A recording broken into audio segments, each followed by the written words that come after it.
123페이지 보시면은 도시군 계획 시설 부지의 매수 청구라고 돼 있죠. 자, 뭔지 한번 보자. 우리 아까 도로, 전기, 수도 같은 것들을 기반 시설이라고 했습니다. 이 기반 시설이 관리 계획으로 결정이 되면 똑같은 도로지만 부르는 명칭이 달라진다라고 했죠. 도시, 군, 계획, 시설. 그리고 관리 계획으로 결정된 이 도시군 계획 시설을 설치하거나 정비하거나 개량하는 사업을 도시군 계획 시설 사업이라고 합니다. 근데 이걸 설치를 안 했을 때 이게 어떻게 되느냐라는 겁니다. 설치를 안 했을 때. 자, 설치를 하면 도시군 계획 시설 사업을 한다라고 하는데 관리 계획으로 결정만 해놓고 설치를 안 했을 때 어떤 문제가 발생하는지를 한번 보죠. 110페이지.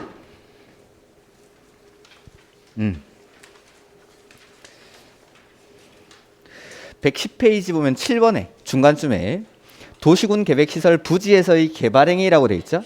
자, 여기 기반 시설이 관리계획 결정을 통해서 도시군 계획시설로 바뀌고 나면 지형 도면을 작성을 합니다. 그리고 그 지형 도면 위에 이렇게 도로를 설치하겠습니다 라고 하는 거죠. 이렇게. 그리고 이 도로 부지에 포함된 땅, 그걸 도시군 계획시설 부지라고 했습니다. 도시군 계획시설 부지. 이럴 때, 자, 내가 토지를 이런 걸 하나 가지고 있다라고 해보죠. 내 땅 중에 이만큼이 지금 도로 부지에 편입이 됐습니다. 이건 나중에 수용 당하겠죠? 그 다음, 이를 내가 가진 토지를 도로 부지로 결정되는 순간 이제 어떻게 되냐면 거기 가로 1번에 원칙이라고 해서 제목에 뭐라고 돼 있죠? 거기 밑줄. 도로 부지로 결정되는 순간 여기 나는 못 씁니다. 자, 보면은 특별시장, 광역시장, 시장, 군수는 도시군 계획시설의 설치 장소로 결정된 지상, 수상, 공중, 수중, 지하는 그 도시군 계획시설이 아닌 건물의 건축이나 공작물을 허가하여서는 아니 된다라는 거. 아니 된다. 그러니까 도로 부지로 결정이 됐는데 거기다가 건축 허가 같은 걸 내줘버리면은 나중에 사업할 때는 또 그걸 수용을 해줘야 되는 겁니다. 보상을 해주고. 그러니까 도로 부지로 결정되고 나면은 여기는 개발 행위를 못 합니다. 원칙적으로. 물론 그 밑에 예외가 있어. 그건 다음에 볼 겁니다. 자, 도시군 계획시설로 결정이 되고 나서 설치를 하면 도시군 계획시설 사업을 한다라고 하는데 설치를 안 했을 때, 자, 도로 부지로 결정되는 순간부터 나는 이 땅을 쓸 수가 없죠. 건물 못 짓고 여기다가 개발 행위를 할 수가 없습니다. 근데 아까도 말했지만 시설을 설치할 때는 돈이 필요하죠. 예산을 금방 따오면 사업이 바로 시행이 되겠지만은 예산을 못 따오고 이게 계속 지체가 되는 겁니다. 그러니까 예산을 따올 때까지는 일정 기간, 뭐 방치는 이루어질 수밖에 없는 건데 이게 장기간이 됩니다. 장기간. 그리고 설치할 생각도 없이 무단 방치라는 거죠. 이랬을 때 권리 침해가 발생한다라는 겁니다.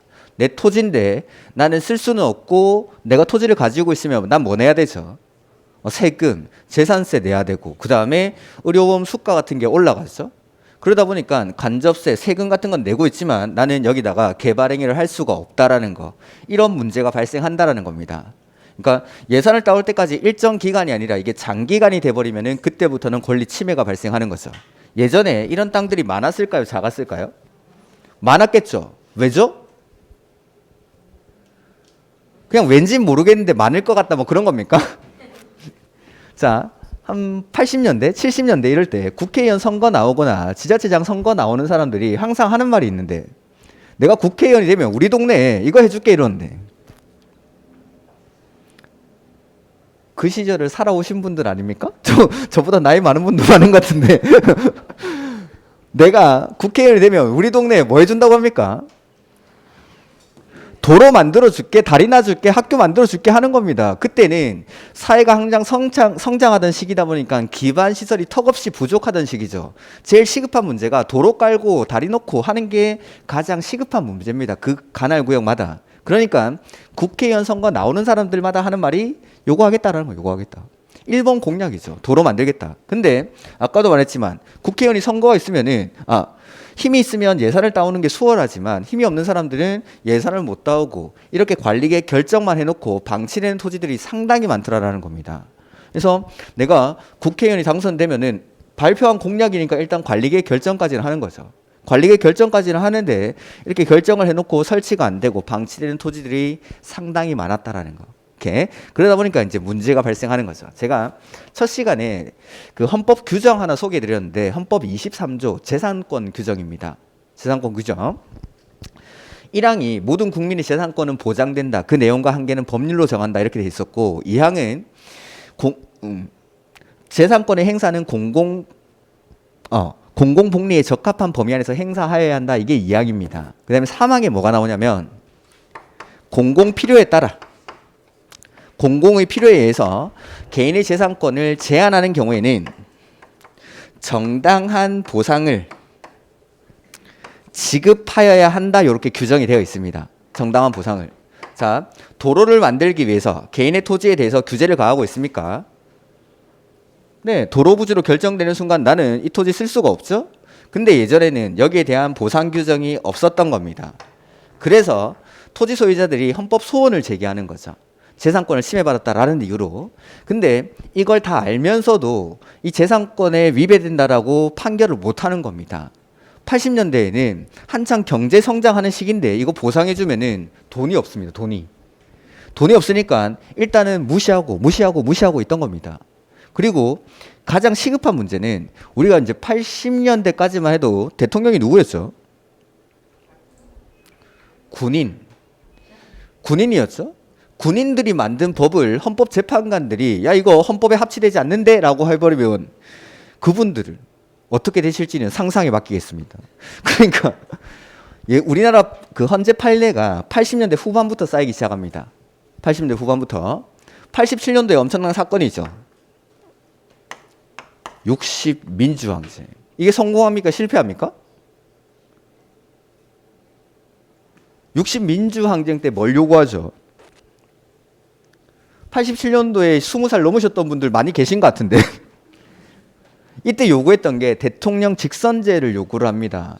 박정희 대통령, 전두환 대통령은 체육관 선거를 했죠. 체육관에 모여가지고 자기들끼리 국민 대표라고 해서 대통령을 뽑는 겁니다. 그걸 간선제라고 부르는 거죠. 간선제. 간접 선거를 했었는데 우리가 대통령을 직접 뽑게 해달라라고 요구를 하는 겁니다. 그래서 전두환 대통령 다음 대통령이 누구죠? 그거 누가 뽑았습니까? 네, 여러분들이 뽑았죠. 그러니까 성공을 한 겁니다. 이 요구를 받아들여 주는 거죠. 대통령 직선제. 그래서 요때 87년도에 헌법이 개정이 됩니다. 그때 개정된 게 대통령을 5년 단임제 한 번만 해야 된다 이 말이죠. 그 다음에 직선제 개헌을 하는 겁니다. 이게 9차 개헌의 주요 골자입니다. 이게 이때 마지막으로 개정이 된 겁니다. 헌법이. 그래서 지금 그때부터 계속 5년 단위로 우리가 직접 대통령을 선거를 하고 있는 거죠. 직선제로. 요거. 그러다 보니까 이때 이 운동이 민주화 운동이 성공을 하면서 헌법재판관들이 우리도 이거 한번 해봐도 되겠는데 하고 위헌 판결을 내리기 시작하는 겁니다. 80년대 후반부터. 제일 중요한 게 일단 신체의 자유. 예전에는 뭐 사람 가둘 때 그런 거 영장 이런 거 필요 없죠. 그냥 막 잡아 가둡니다. 그래서 각종 형사소송법 제도에 대해서 위헌 판결을 내려줍니다. 그리고 나서 뭐 언론, 출판, 집회 이런 것들에 대한 위헌 판결을 내리고 그 다음에 이제 우리가 살만해졌을 때 99년도에 요 판결이 나옵니다. 99년도에. 그러니까 그 전까지는 요걸 알면서도 일단은 방치를 해뒀다가 요 99년도에 요 판결이 나옵니다. 자, 헌법에 보니까 공공필요에 따라 개인의 재산에 대해서 제한을 가하는 경우에는 정당한 보상을 지급하라고 했죠. 근데 예전에는 보상 규정이 없었습니다. 그래서 99년도에 이러한 토지에 대해서 보상 규정을 두지 않은 것은 헌법에 합치되지 않는다라고 해서 헌법 불합치 판결이 나옵니다. 헌법 불합치. 헌재 판결에는 뭐 위헌 판결도 있고 헌법 불합치 판결도 있는데 우리 헌법 시간 아니니까 그런 거 구분하지는 않겠습니다. 헌법에 합치되지 않는다라고 판결이 나오는 거죠. 왜 헌법에 합치되지 않죠? 보상 규정을 두지 않았으니까. 그러면 헌법에 합치시키려면 어떻게 하면 됩니까? 보상 규정을 두면 되겠죠? 그래서 만들어지는 게 거기 있는 매수청구권이라는 제도입니다. 매수청구권. 이런 역사적 배경을 가지고 있기 때문에 이건 시험에 무지하게 나옵니다. 해서 99년도에 이 판결이 나오고, 자, 헌법 불합치 판결이 나오면 법은 어디서 만들죠? 국회에서. 해서 헌법재판소가 국회에다가 입법 촉구라는 걸 합니다. 법 빨리 만들라고. 그리고 2000년도에 만들어지는 제도가 바로 매수청구권이라는 제도입니다. 2000년도부터 시험이 한 20번 치러졌죠? 시험 20번 치러지는 동안 한 열 몇 번 나왔던 게 이 매수청구권입니다. 뭐 거의 맨날 나오는 겁니다. 이건. 이런 역사적 배경도 가지고 있고 권리 구제 수단이기 때문에 시험에는 상당히 자주 출제되는 내용이다라고 생각하시면 됩니다. 그래서 제도는 간단한데 시험에는 상당히 많이 나온다라는 거. 그래서 보시면은 다시 123페이지 가보시죠.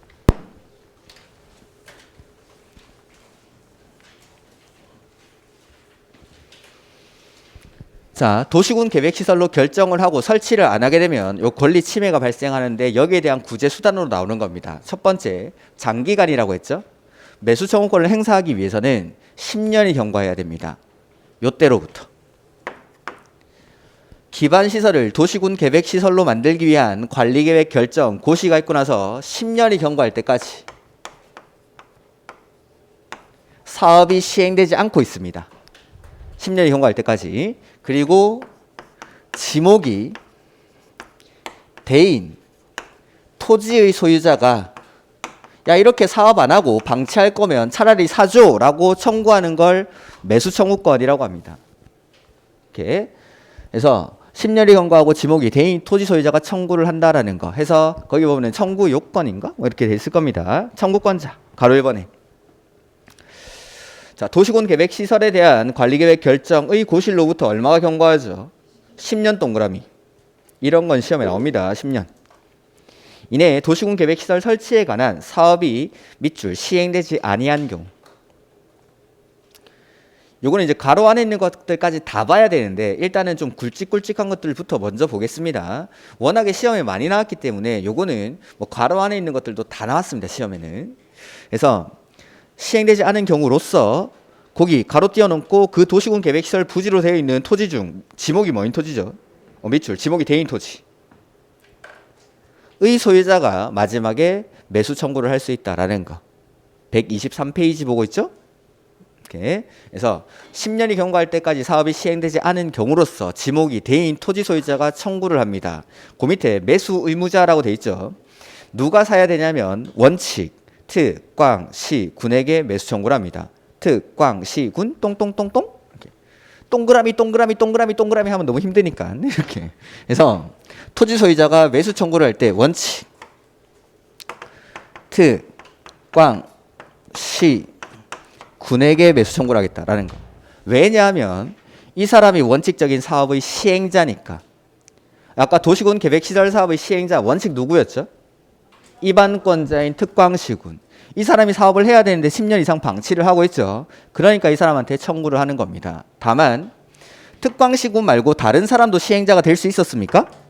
네, 그래서 이 사람 말고 다른 시행자가 정해져 있을 때는 그 시행자한테 청구를 합니다. 시행자한테. 이렇게. 하나 더 있는데 그건 자, 설치 의무자나 관리 의무자가 있을 때는 설치 관리 의무자 얘기합니다. 그러니까 그 기반 시설을 설치할 의무가 있는 자, 관리할 의무가 있으면 이런 사람들한테 청구를 하겠다라는 거. 근데 설치 의무자, 관리 의무자가 다를 때는 요 설치 의무자에게 매수 청구를 합니다. 그게 거기 나올 겁니다. 예외. 다음의 특정한 경우에는 그 사람들에게 매수 청구를 한다라고 해서 다음 페이지. 박스 안에 첫 번째 보면은 마지막에 시행자 매출. 시행자가 정해진 경우에는 그 시행자한테. 그 다음에 니은에 보시면 이 법 또는 다른 법률에 따라 도시군 계획시설을 설치하거나 관리하여야 할 의무가 있는 자가 있으면 그 의무가 있는 자 설치 관리 의무자를 말하는 거죠. 설치 관리 의무자. 근데 그 뒤에 이 경우 설치 의무자랑 관리 의무자가 그 밑에서 두 번째 줄 서로 다른 경우 밑줄 서로 다르면 누구한테? 설치 의무자에게 매수 청구를 한다라는 거. 설치 의무자. 이 사람들이 매수 의무자입니다. 다시 한번 해볼까요? 자, 매수 청구를 하기 위해서는 관리계획 결정이 있고 나서 얼마가 경과해야 되죠? 10년이 경과해야 됩니다. 그리고 지목이 뭐인 토지? 대인, 토지 소유자가 청구를 하는 거죠. 원칙은 누구한테? 특광시군에게. 근데 다른 시행자가 정해져 있으면 그 시행자한테. 그 다음에 설치 의무자랑 관리 의무자가 있을 때는 설치 관리 의무자에게 하는데 설치 의무자랑 관리 의무자가 다르면 설치 의무자에게 매수 청구를 합니다. 이 사람들이 매수 의무자. 매수 의무자. 자, 매수 의무자가 매수 청구를 받고 나면 이 토지를 매수를 무조건 하는 게 아닙니다. 먼저 매수 여부를 결정합니다. 이 말은 매수하지 않기로 결정할 수도 있다는 뜻입니다. 그래서 매수 청구를 받은 매수 의무자는 매수 여부를 결정하는데 6개월 안에 해야 됩니다. 6개월 안에. 6개월 안에 매수 여부를 결정하고 매수하기로 했습니다. 매수하기로 했을 때에는 이 토지를 매수해야 한다라는 거. 요거는 2년 안에 매수를 해야 됩니다. 요거 말고도 더 있는데 내용이 오늘은 요거까지. 요게 바로 매수 청구권이라는 제도입니다. 그러니까 제도가 어렵거나 복잡한 건 아닌데 시험에는 상당히 자주 나오는 게 요 매수 청구권입니다. 해서 보면은 거기 124페이지 밑에 보면 참고라고 돼 있죠? 참고? 그 재정 취지는 제가 방금 아주 상세하게 거기 써져 있는 것보다 더 자세하게 말씀드렸습니다. 그다음에 옆에 매수 절차라고 돼 있는데 가로 1번에 절차에 동그라미 1번 그거 됐고 동그라미 2번. 자, 매수 의무자가 매수 청구를 받았죠? 그러면은 바로 사는 게 아니었죠. 먼저 매수 여부를 결정합니다. 그래서 매수 의무자는 매수 청구를 받은 날부터 6개월 동그라미 매수 여부를 결정 미출 해서 소유자와 특광시군에게 알리고 그 다음에 밑에서 두 번째 줄 매수하기로 했을 때 이럴 때는 얼마 안에? 2년 동그라미 매수하여야 한다 미출. 그리고 이 토지를 매수할 때는 원칙은 현금으로 매수합니다. 현금 미출 제목에 여기. 근데 예외적으로 채권을 발행할 수 있는데 그 채권이 도시군 계획 시설 채권입니다. 채권은 다음에 볼 겁니다. 요게 매수 청구권입니다. 뒤에 보면은 내용이 더 있죠. 그건 다음에 다시. 자, 기반 시설이 관리 계획으로 결정이 되면 도시군 계획 시설로 바뀌고 이 도시군 계획 시설 부지로 결정된 지상, 수상, 공중, 수중, 지하는 건축물의 건축 등의 개발행위 허가를 하면 안 됩니다. 근데 이게 토지는 못 쓰는데 장기간 방치가 되고 있다 보니까 권리 침해가 발생하고 거기에 대한 구제 수단으로 나오는 게 바로 매수 청구권이라는 거. 그래서 관리 계획으로 결정 고시되고 나서 얼마가 경과하죠? 10년이 경과할 때까지 사업이 시행되지 않은 경우로서 지목이 뭐인 토지? 대인, 토지 소유자가 청구를 합니다. 원칙은 누구한테? 특광시군. 근데 다른 시행자가 정해져 있으면 그 시행자한테 설치 의무자랑 관리 의무자가 있을 때는 설치 관리 의무자에게 하는데 이 두 사람이 다르면 설치 의무자에게 매수 청구를 합니다. 자, 매수 의무자가 매수 청구를 받았죠. 그럼 6개월 안에 매수를 해야 되죠? 아니고 6개월 안에 매수 여부를 결정하는 겁니다. 매수하지 않기로 결정할 수도 있습니다. 그리고 매수하기로 했을 때 N은 얼마 안에? 2년 안에 그 토지를 매수해야 됩니다. 원칙은 뭘로? 현금으로. 근데 예외적으로 채권을 발행할 수 있다라는 거. 이런 판례가 나오는 거죠. 이런 판례가. 자, 이런 판례가 나오고 나면은 판례 평석을 합니다. 교수님들이. 이 판례의 어느 부분이 잘못됐고 어느 부분이 잘 됐고 이 판례는 무슨 학설을 따랐고 이런 것들을 평석을 하는데 그때 물어보는 거죠. 장기간이라고 했는데 장기간을 그 헌법재판소가 10년이라고 했어요. 10년. 그래서 물어봅니다. 그럼 7년, 8년은? 물어보는 거죠. 여러분 토지가 도로 부지로 결정되고 나서 7년 이상 사업을 안 하고 방치되고 있다라고 생각을 해보죠. 답답하지 않겠습니까? 5년은 괜찮습니까? 3년은? 그런 문제 제기가 있는 거예요. 그런 문제 제기가.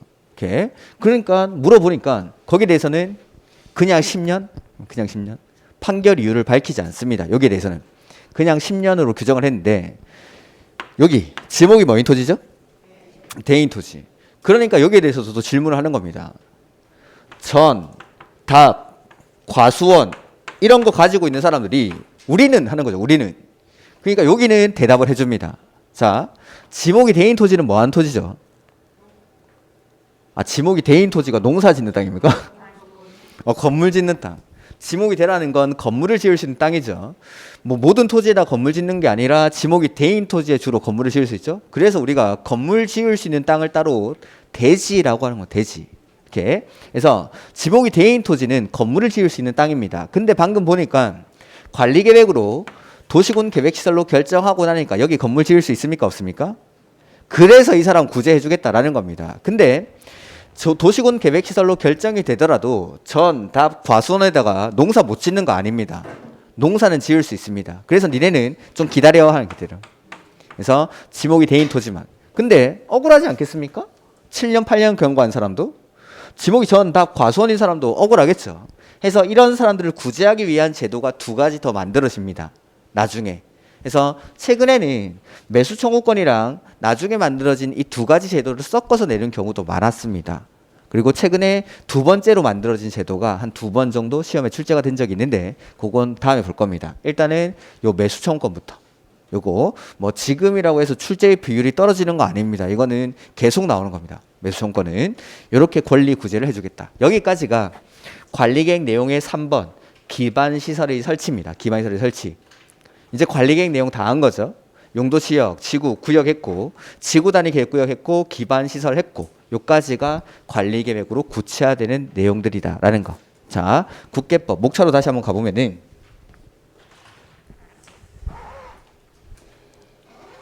국계법은 국토 전체를 먼저 계획으로 규제한다라고 했죠. 그래서 계획으로 규제를 하고 있습니다. 그리고 관리계획은 구체적인 계획인데 관리계획을 통해서 구체화되는 내용이 이렇게 6가지. 그래서 관리계획이란 용도지역이 관리계획이 아니었죠. 용도지역이나 지구를 지정하거나 변경하는 절차를 관리계획이라고 합니다. 입안 결정 고시.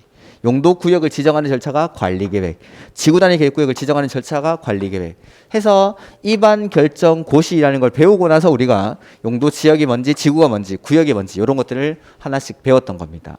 그 다음 계획으로 이렇게 국토를 규제하고 나면 이용하는 행위를 규제를 합니다. 이용하는 행위. 자, 개인이 우리나라 국토에다가 건물을 건축하거나 공작물을 설치하거나 하려고 합니다. 그걸 뭐라 부르냐면 개발행위라고 합니다. 개발행위. 근데 이러한 개발행위를 하려고 할 때에는 그냥 할 수 없고 허가받고 해야 됩니다. 이걸 묶어서 개발행위 허가라고 하고 이걸 이용규제라고 합니다. 이용규제. 사실은 방금 배웠던 요거 도시군 계획시설 사업도 이용하는 겁니다. 그거의 차이점은 제가 조금 이따가. 그래서 이용하는 행위를 규제하는 걸 개발행위 허가라고 부릅니다. 개발행위 허가. 중요한 거 하나 안 했는데 126페이지 한번 가볼까요?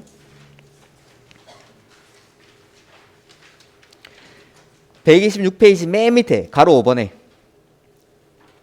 도시군 계획시설 결정의 실효라고 돼 있죠? 그거 자 여기 도시군 계획시설로 관리계획이 결정이 됐습니다. 그리고 나서 사업 안 하고 20년이 경과합니다. 20년이 경과하면 이거 효력 없애버립니다. 이것도 시험에 상당히 자주 나오는 문제죠. 그래서 실효 사유라고 돼 있는데 제가 실효 해제 나오면 항상 나와야 되는 말이 뭐라고 했죠? 다음 실효나 해제 이런 거 나오면 다음.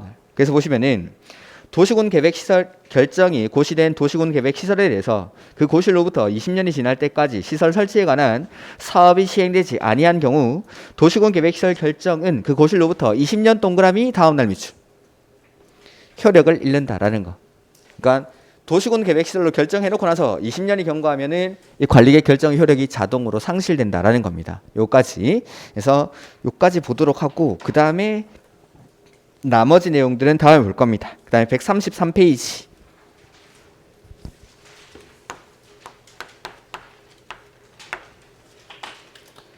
거기 보시면 이제 제목이 개발행위 허가라고 돼 있죠. 개발행위 허가. 요게 이용규제입니다. 근데 사실은 방금 3번에서 기반시설을 설치, 정비, 개량하는 거. 그래서 그걸 시설사업이라고 했는데 시설사업과 개발사업, 정비사업 이 세 가지를 묶어서 뭐라고 하죠? 도시, 군, 계획, 사업 이렇게 부르죠. 이 도시군 계획사업도 이용입니다. 이용. 기반시설을 설치하고 공공청사 등을 설치하는 거니까. 근데 요거는 공적 이용, 공적 이용. 공적 이용이고 지금 보시는 개발행위 허가라는 게 사적 이용입니다. 그러니까 개발행위라는 건 개인이 우리나라 국토에다가 건물을 건축하거나 공작물을 설치하거나 할 때에는 그냥 하지 말고 허가받고 하라는 뜻입니다. 이게 사적 개발. 그러니까 조문에는 이 도시군 계획 시설 사업을 하는 절차가 개발행위 뒤에 나옵니다. 원래 조문에는. 근데 저희는 이제 설명의 편의를 위해서 기반 시설이랑 연결해서 이걸 여기서 설명드릴 뿐입니다. 근데 시설 사업하는 거, 요거는 공적 개발, 그다음에 개발 행위는 사적 이용이다라고 생각하시면 됩니다. 이 두 개 중에 뭐가 우선돼야 될까요? 그래서 이 개발 행위는 절대로 여기다가 지정을 주면 안 됩니다. 이게 책에 계속 나올 겁니다.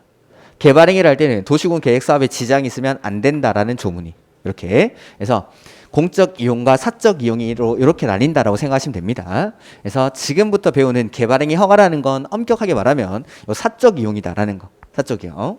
그래서 보면은 다음의 어느 하나에 해당하는 행위를 하려는 자는 특광시군 똥똥똥똥 허가를 받아야 한다 밑줄. 개발행위 허가권자는 특광시군입니다. 그리고 지금부터 133페이지부터 국계법 끝날 때까지 누가 합니까 하면은 다 특광시군입니다. 다 딱 한 개 빼고 그 딱 한 개는 1, 2월 달에 할 거니까 지금부터 국계법 끝날 때까지는 그냥 특광시군이 다 합니다. 특광시군. 개발행위 허가권자가 바로 특광시군입니다. 그래서 밑에 보니까 박스 안에 허가받아야 되는 행위들이 나오죠. 지금부터 정리해보죠.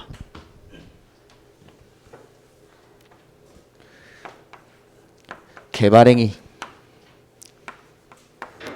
허가라고 해서 허가 대상 행위가 첫 번째 건축물의 건축입니다.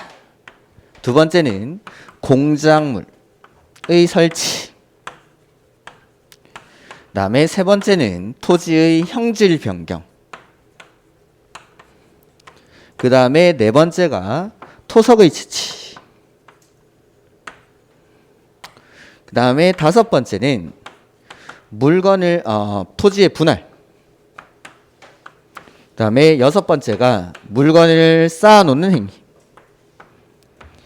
이런 행위를 할 때는 허가를 받으라 라는 말입니다. 근데 박스 위에 거기 세 번째 줄 다만 밑줄 도시군 계획사업.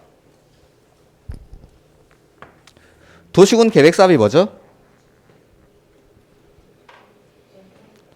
시설사업, 개발사업, 정비사업. 도시군 계획사업이 뭡니까? 라고 물어보면은 자동으로 세 가지 시설사업, 개발사업, 정비사업이라고 하시면 됩니다.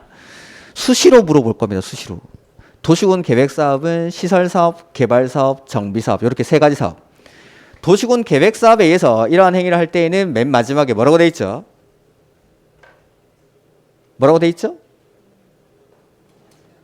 그러하지 아니하다 밑줄. 그러하지 아니하다.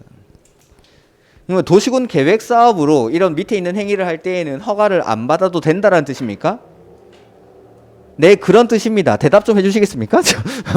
그래서 도시군 계획 사업으로 도시군 계획 사업으로 이런 행위를 할 때는 허가를 요하지 않는다라는 거. 이게 개발행위 허가라는 겁니다. 그러면 이 개발행위 허가를 왜 받아야 되는지를 한번 보도록 하겠습니다. 계속 말씀드리지만 어떤 제도가 왜 필요한지를 알기 위해서는 이걸 없애보면 됩니다. 없애보면 예전에 국토의 계획 및 이용에 관한 법률이 시행되기 이전에 즉 국계법은 03년도부터 시행이 되는데 그 전까지는 우리나라 국토를 두 개로 나눕니다.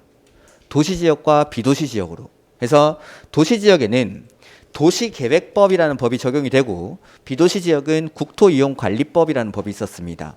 이건 없어진 법이니까 기억할 필요는 없습니다. 근데 비도시 지역에서는 예전에 요거 개발행위 허가에 관한 규정이 존재하지 않았다는 거. 그러면 어떤 문제가 발생하는지를 한번 보겠습니다. 자, 우리나라 같은 경우에는 80년대를 거치면서 급격하게 산업화가 진행이 되죠.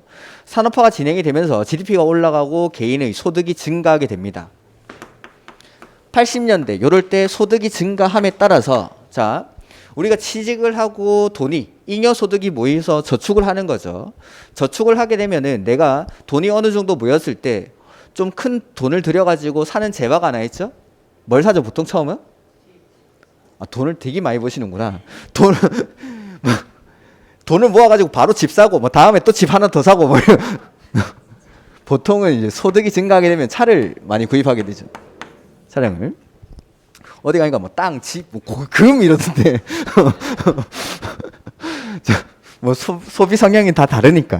근데 보통 많은 사람들은 돈이 좀 모이면은 차량을 구입하게 됩니다. 그러니까 80년대에 소득이 증가함에 따라서 차량이 점점 보급이 되는 거죠. 그래서 90년대 초반이 되면은 집집마다 차량이 보급되기 시작합니다. 그때를 이제 마이카 시대가 열렸다 이렇게 부르죠.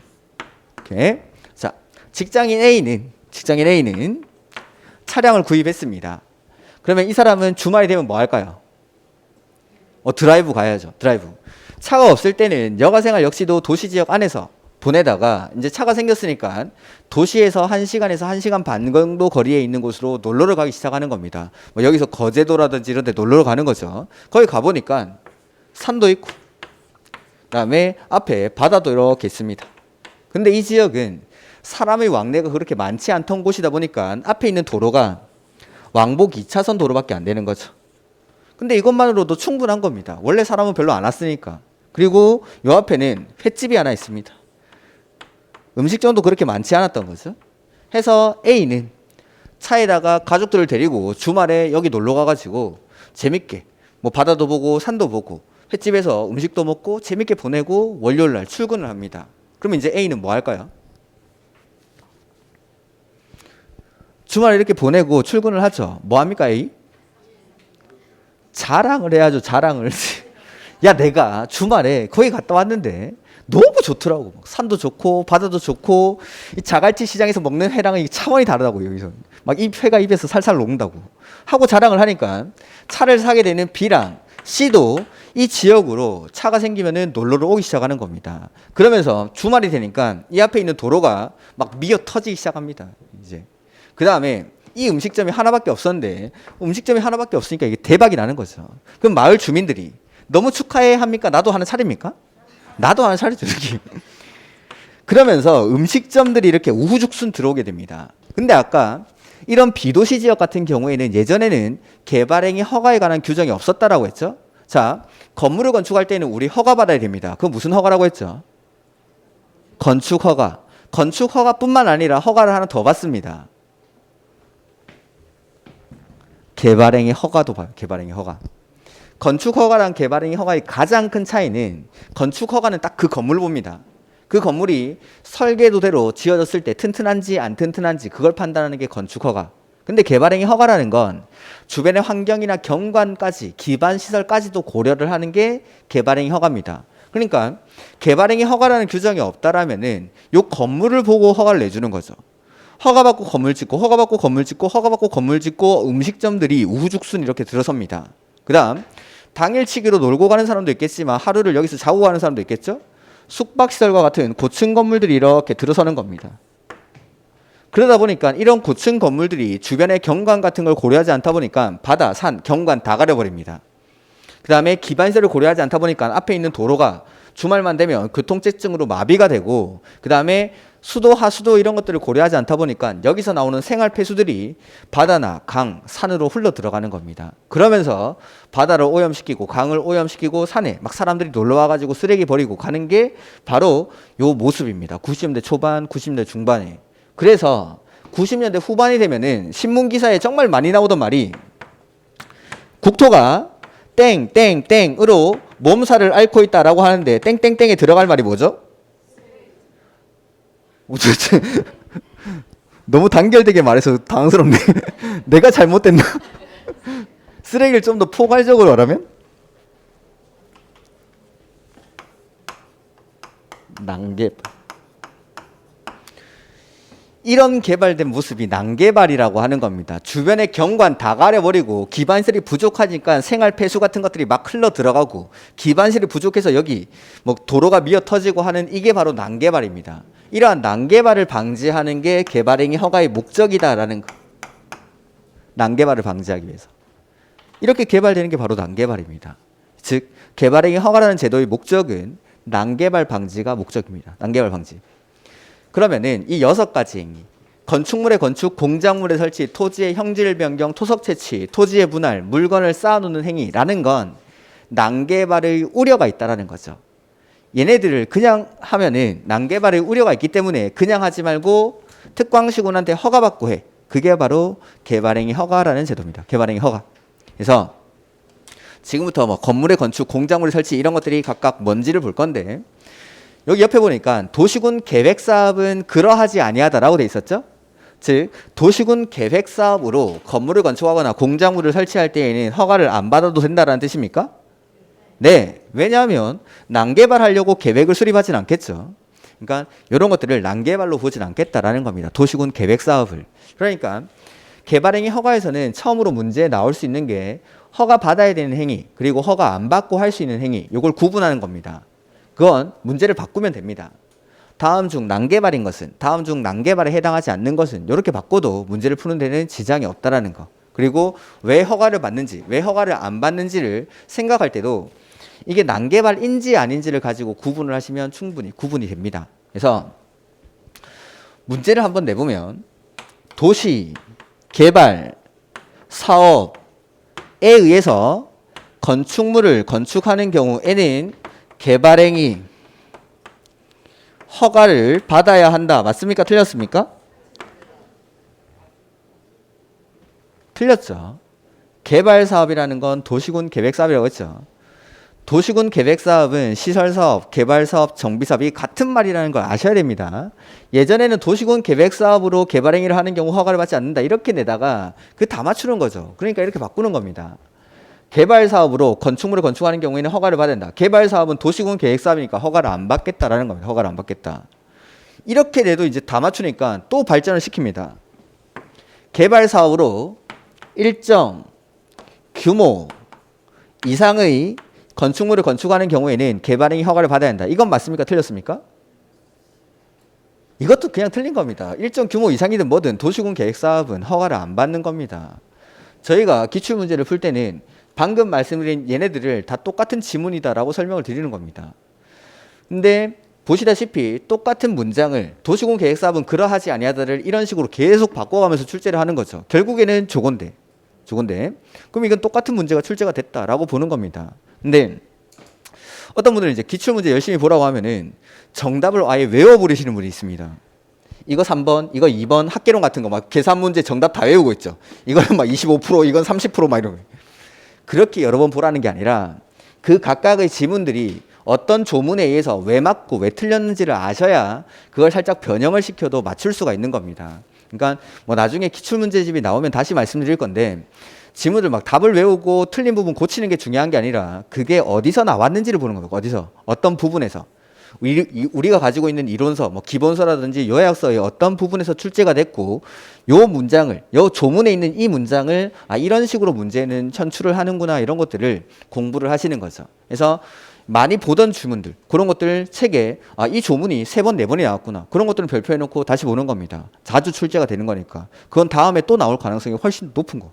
이렇게 그래서 그런 식으로 어떤 부분에서 출제가 됐고 어떻게 바꾸는지 그런 것들 왜 맞고 왜 틀렸는지를 정확하게 아시는 게 중요한 겁니다. 기출문제를 풀 때는. 그래서 이러한 것들을 개발행위 허가라고 하는데 박스 안에 지금부터 건축물의 건축, 공작물의 설치 이런 것들이 뭔지를 한번 보죠. 첫 번째 보면은 건축물의 건축이라고 돼 있죠. 건축물의 건축이란 건축법상의 건축물의 건축을 말한다라고 돼 있습니다. 그래서 우리가 건축법에 가면은 건축이라는 걸 배울 겁니다. 건축법상 건축에는 신축, 증축, 개축, 재축, 이전 이렇게 5가지 행위가 있는데 그거는 건축법을 보고 와서 다시 말씀드리겠습니다. 2번 공작물의 설치라는 건 인공을 가해서 설치한 시설물 이러한 것들을 공작물이라고 합니다. 요런 거 설치할 때도 허가받아야 됩니다.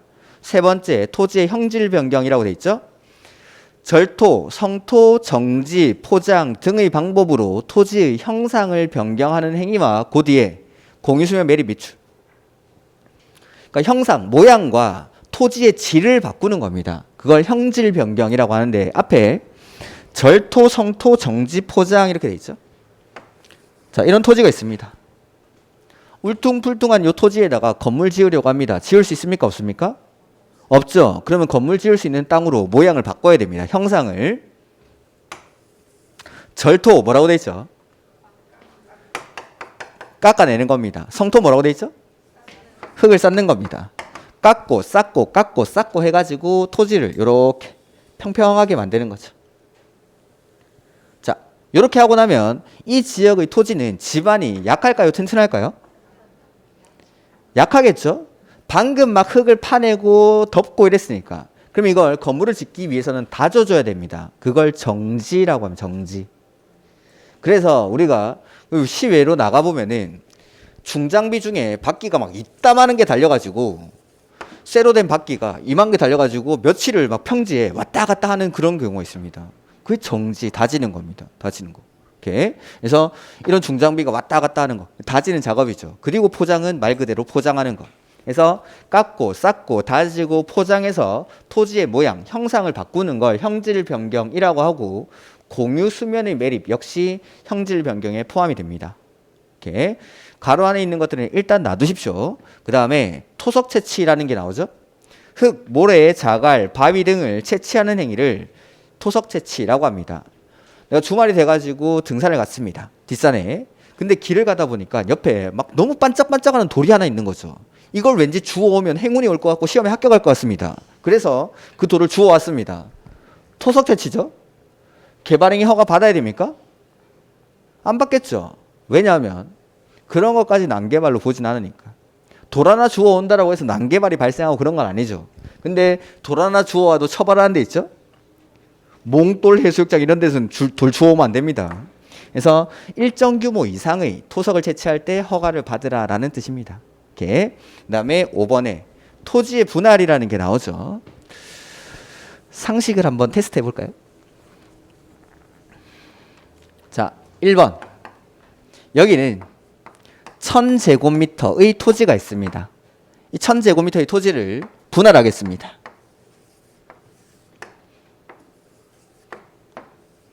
500제곱미터, 500제곱미터 이렇게. 그 다음에 2번. 여기는 100제곱미터의 토지가 있습니다. 요걸 분할하겠습니다. 50제곱미터, 50제곱미터. 자, 개발행위 허가를 받는 이유가 뭐라고 했죠? 난개발을 방지하기 위해서. 그러면은 1번과 2번 중에 뭐가 더 난개발의 가능성이 높을까요? 1번이랑 2번 중에? 그렇겠죠? 토지를 이렇게 잘게 쪼개버리면은 이 토지의 활용 가치가 상당히 떨어지는 겁니다. 여기다가 필지를 이렇게 분할을 해가지고 건물을 지으면 조그마한 건물들이 막 들어서겠죠. 그럼 이 지역은 그림 같은 판자촌이 형성이 되는 겁니다. 이게. 그러니까 이게 난개발을 유발할 가능성이 높다라는 거. 해서 토지의 분할 앞에는 생략된 말이 토지를 작게 분할할 때 허가를 받으라라는 말이 생략돼 있는 겁니다. 그 작게 쓰는 거 아닙니다. 거기 써져 있습니다. 제발. 작게 쓰지 마시고. 그래서 그 토지의 분할에 니은 한번 볼까요? 니은? 건축법에 따른 분할 제한 면적이라는 게 보이죠. 우리가 건축법에 가면은 용도 지역별로 이러한 토지는 이 면적보다 작게 분할하지 마 그런 규정이 있습니다. 난개발을 유발할 수 있으니까 그 기준은 건축법에 나옵니다. 그것보다 뒤에 보니까 이상이라고 돼 있습니까? 미만이라고 돼 있습니까? 미만 동그라미 미만. 그게 작게입니다. 작게. 그 기준보다 작게 분할할 때에는 난개발을 유발할 수 있으니까 그럴 때는 허가받고 분할해라라는 뜻입니다. 이렇게. 그 다음에 마지막에 보니까 6번에 물건을 쌓아놓는 행위라고 돼 있죠. 녹지, 관리, 자연환경 보전지역의 울타리 안에 위치하지 아니한이라고 돼 있습니까? 울타리 안에 위치하지 아니한은 아닙니까? 바뀝니까? 국어가 참 힘들죠. 울타리 안에 위치하지 아니한은 바뀌죠. 바뀌라고 써주면 될 텐데 법에서는 꼭 이렇게 쓰죠. 울타리 안에 위치하지 아니한, 울타리 밖에, 즉 내 소유권이 미치는 영역 바깥에다가 물건을 1개월 이상 쌓아 놓을 때는 허가를 받아야 됩니다. 1개월 동그라미. 자, 보면은 용도 지역을 크게 4개로 구분하면 어떻게 구분하는 거죠? 4개는? 큰 4가지 용도가 도, 관, 농, 자. 도시지역, 관리지역, 농림지역, 자연환경 보전지역. 도시지역을 다시 세분하면 주거지역, 상업지역, 공업지역, 녹지지역 이렇게 세분이 되죠. 자, 거기 보니까 녹지, 관리, 자연환경 보전지역이라고 돼 있죠. 책을 읽다 보면은 자, 녹지지역은 도시지역입니까? 네. 녹지지역, 이 하얀색 가로. 녹지지역은 도시지역이죠. 근데 얘는 도시지역이지만 주상공인이랑은 달리 보전이 목적입니다. 그래서 그 성격상 관농자랑 더 자주 다닙니다. 관농자랑. 그래서 여기도 보니까 녹관자 이렇게 돼 있죠. 근데 그러니까 녹, 관, 농, 자 이렇게 많이 묶여 다닐 겁니다. 그래서 주상공 이렇게 묶여 나오면 개발하는데, 녹관농자 이렇게 나오면 보전하는데 라고 생각하시면 됩니다. 이렇게. 근데 녹관농자가 친구인데 친구 중에 한 명 안 데리고 왔죠. 거기 누구 빠졌죠? 농림지역. 그럼 농림지역에는 물건을 쌓아놔도 된다는 뜻입니까? 예를 한번 들어볼까요? 농사 짓다가 비료포대를 옆에 좀 쌓아놨습니다. 괜찮습니까? 네. 농사 짓다가 볕단이 나와가지고 볕단을 논 옆에다가 좀 쌓아놨습니다. 괜찮습니까? 난개발로 보지 않겠다라는 겁니다. 걔네들은. 이렇게 해서 농림지역에 물건을 쌓아놓는 건 비일비재하게 일어나다 보니까 공원 됐고, 녹지 관리, 자연환경 보전 지역에다가 냉장고 갖다 버리고 테레비 갖다 버리고 할 때 허가받아야 된다라는 겁니다. 이렇게. 이게 허가 대상 행위 6가지입니다. 그래서 건축물의 건축, 공작물의 설치, 토지의 형질 변경, 토석 채취, 토지의 분할, 물건을 쌓아놓는 행위, 이러한 것들 할 때에는 특광시군에게 허가를 받아야 한다라는 거. 다음 페이지 볼까요? 자, 조금 어려울 수 있는데 가로 2번 한번 해보겠습니다.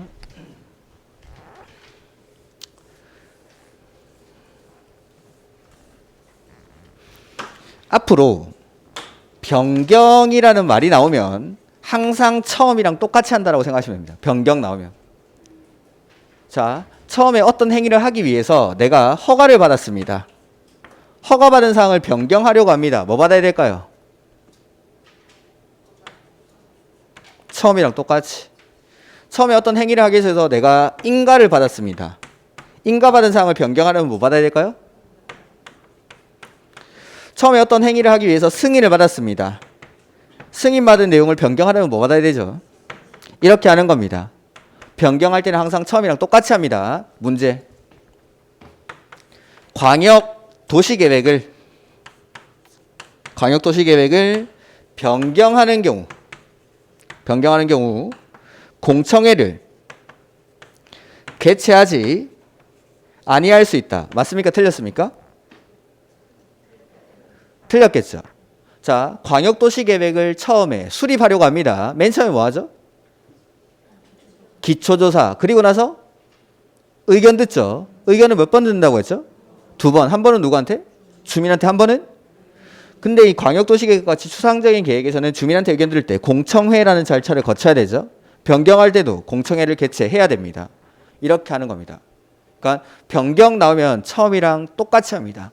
똑같이. 근데 변경이 되는데 그 변경되는 사항이 아주 경미한 내용입니다. 경미한 내용일 때는 처음이랑 똑같지 않습니다. 뒤에 뭐가 나올지는 모르겠지만 아무튼 처음이랑 똑같은 건 아닙니다. 그래서 개발행위 허가받은 사항 중 이렇게 나올 거면 이거는 이제 제가 문제풀이 할 때 다시 한번 설명을 드릴 건데, 아무튼 변경 나오면 일단 처음이랑 똑같이. 근데 경미한 사항을 변경할 때는 처음이랑 똑같지는 않습니다. 뭐가 나올지는 모릅니다. 뭐가 나올지는 모르겠지만 아무튼 처음이랑 똑같지는 않다. 그래서 만약에 이렇게 문제가 나오는 거죠. 개발행위 허가를 받은 사항 중 이런 거를 변경하려고 할 때에는 허가를 받아야 한다. 이렇게 나옵니다. 원래 변경할 때에는 허가받는 게 맞죠. 근데 중간에 게 만약에 경미한 경우라면 이건 무조건 틀린 지문이다라는 겁니다. 그러면은 이 경미한 사항들이 각종 허가, 인가, 승인들마다 다 나와 있습니다. 다시 말하면 외울 수가 없다 그 말입니다. 외울 수가 없다.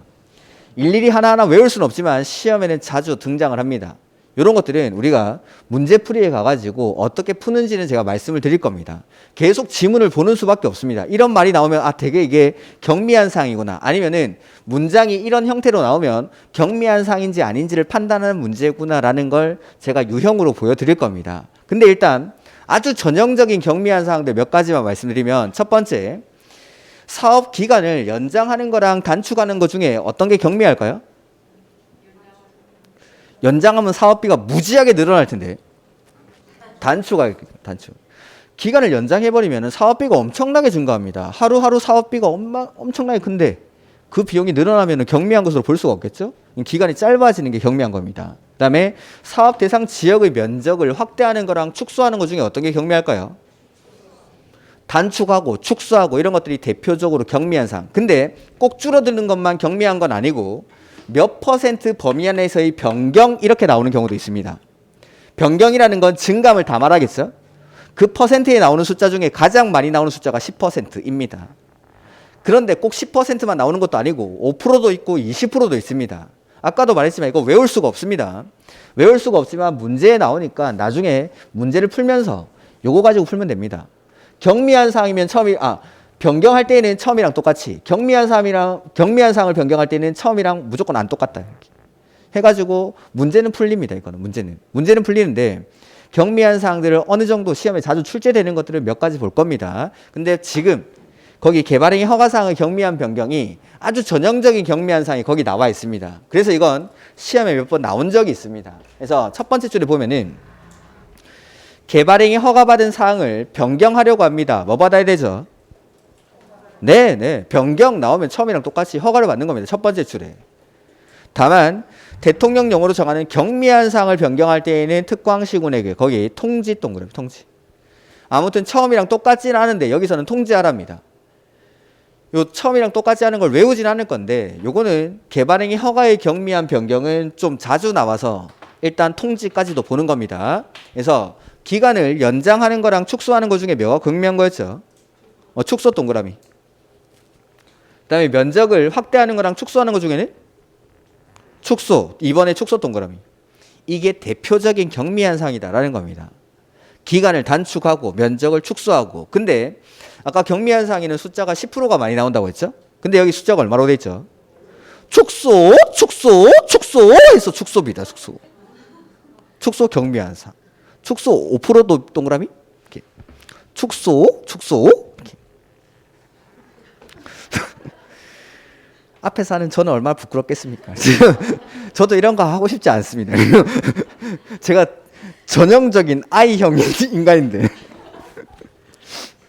그래서 나머지는 일단 놔두시고 이렇게. 그 다음 자 가로 3번은 안 볼 거고 방금 봤던 게 이거 허가받아야 되는 행위를 봤죠?